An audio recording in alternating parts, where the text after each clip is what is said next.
हमारे शरीर में कई ट्रिलियन कोशिकाएं हैं। क्या इसका मतलब यह है कि हर तरह की कोशिकाओं के बारे में जानना लगभग नामुमकिन है? मुझे नहीं लगा। ह्यूमन बॉडी एक ऑफिस की तरह है। यहाँ पे थाउजेंड्स ऑफ एम्प्लॉय काम करते हैं, पर सारे एम्प्लॉयज़ कुछ ग्रुप में बटे हुए हैं और हर ग्रुप कुछ निर्धारित कार्य संभालते हैं। कई लाख कोशिकाएं एक साथ कुछ निर्धारित कार्य संभालते हैं, एक टीम की तरह। अगर हम इन सब टीम के बारे में जाने तो हम उस टीम में जो कोशिकाएं हैं उनके बारे में जान पाएंगे, है ना? हम टिश्यूज की बात कर रहे हैं। टिश्यू यानी ऊतक, जिसमें कई सारे कोशिकाएं मिलके कुछ निर्धारित कार्य संभालते हैं। अब आप देखिए कि चीज़ें धीरे धीरे कितना सिंपल हो जाता है। कुछ टिश्यूज हमारे शरीर को और सारे अंगों को प्रोटेक्ट करते हैं, एक सुरक्षात्मक लेयर की तरह। जैसे हमारा स्किन हमारे शरीर को प्रोटेक्ट करता है, इस तरह हर अंग के पास अपना एक प्रोटेक्टिव लेयर है। ये सारे टिश्यूज को हम एपिथेलियल टिश्यू कहते हैं। एपिथेलियल टिश्यूज में सारे कोशिकाएं बहुत टाइटली पैक्ड होते हैं, मतलब इनके बीच बहुत ही कम या फिर कोई भी जगह नहीं होता। एपिथेलियल टिश्यूज हमारे शरीर और परिवेश के बीच चीज़ों के आदान प्रदान में बहुत महत्वपूर्ण भूमिका निभाता है, क्योंकि कोई भी चीज़ हमारे शरीर द्वारा इस्तेमाल किए जाने से पहले उसको किसी न किसी एपिथेलियल टिश्यू से होके गुजरना होता है। इसलिए कभी कभी एपिथेलियल टिश्यूज बहुत सारे हार्मफुल सब्सटेंसेस को हमारे शरीर में घुसने से रोक देता है। अब हमारे शरीर में अलग अलग एपिथेलियल टिश्यूज है, जिसमें अलग अलग आकार और आकृति के कोशिकाएं हैं। फॉर एग्जाम्पल, ब्लड वेसल और लंग्स में एल्वियोलाई में कुछ सिलेक्टेड मटेरियल्स का बहुत ही ज़्यादा आदान प्रदान होता है। यहाँ पे एपिथेलियल टिश्यूज फ्लैट सेल्स से बना हुआ होता है। इस तरह के एपिथेलियल टिश्यूज को हम स्क्वामस एपिथेलियम कहते हैं। ईसोफेगस और हमारे मुंह के अंदर लाइनिंग इस तरह के स्क्वामस एपिथेलियम से बने हुए हैं। जहाँ पे एब्जॉर्प्शन और सिक्रेशन का बात आता है, वहाँ पे एपिथेलियम कॉलम या पिलर की तरह कोशिकाओं से बना हुआ होता है। जैसे फॉर एग्जांपल, इंटेस्टाइन के इनर लाइनिंग, वहाँ पे एपिथेलियम कॉलम जैसे सेल से बने हुए होते हैं, एंजाइम सीक्रेट करता है।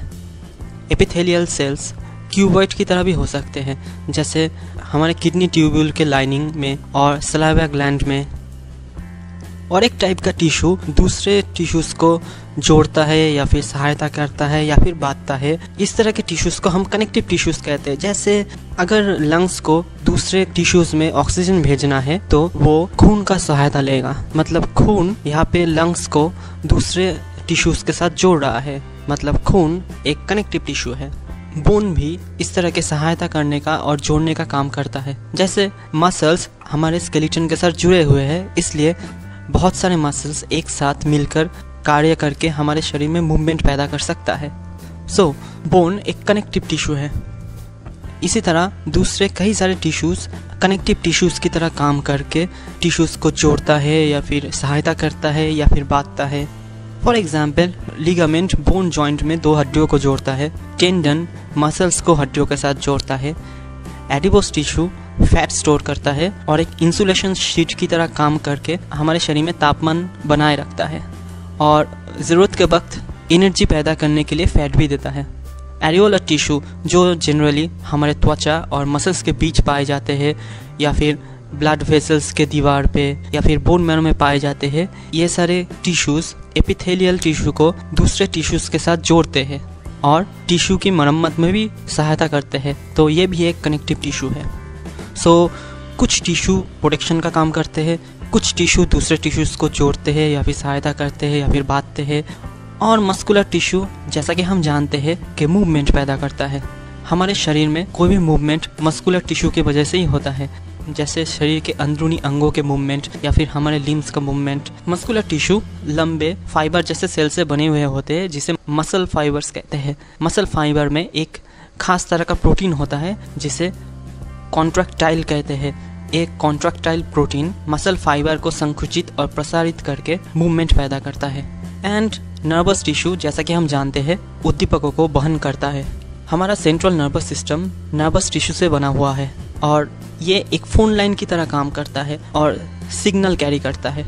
नर्वस टिश्यूज न्यूरॉन से बना हुआ होता है। न्यूरॉन सेल्स में एक लंबे बाल जैसे अंश होते हैं जिसे एक्शन कहते हैं, और कई छोटे छोटे ब्रांचेस होते हैं जिसे डेंड्राइट्स कहते हैं। एक्शन और डेंड्राइट्स न्यूरॉन का एक नेटवर्क बनाने में मदद करता है, जिससे एक इफेक्टिव कम्युनिकेशन लाइन क्रिएट होता है स्टिमुलस कैरी करने के लिए। हमारे शरीर में कई ट्रिलियन सेल्स है, पर वो सिर्फ 4 टीमों में बटा हुआ है और हर टीम कुछ निर्धारित कार्य करता है। जैसे एपिथेलियल टिश्यू प्रोटेक्ट करता है कनेक्टिव टिश्यूज, दूसरे टिश्यूज को सहायता करता है या फिर जोड़ता है या फिर बांधता है। मस्कुलर टिश्यूज मूवमेंट पैदा करता है और नर्वस टिश्यूज मैसेज या उद्दीपन कैरी करता है। अब हमने ये तो बहुत शॉर्ट में निपटा लिया, हमें और भी डीप जाना होगा पर अगले लेसन में। अभी के लिए बाय बाय।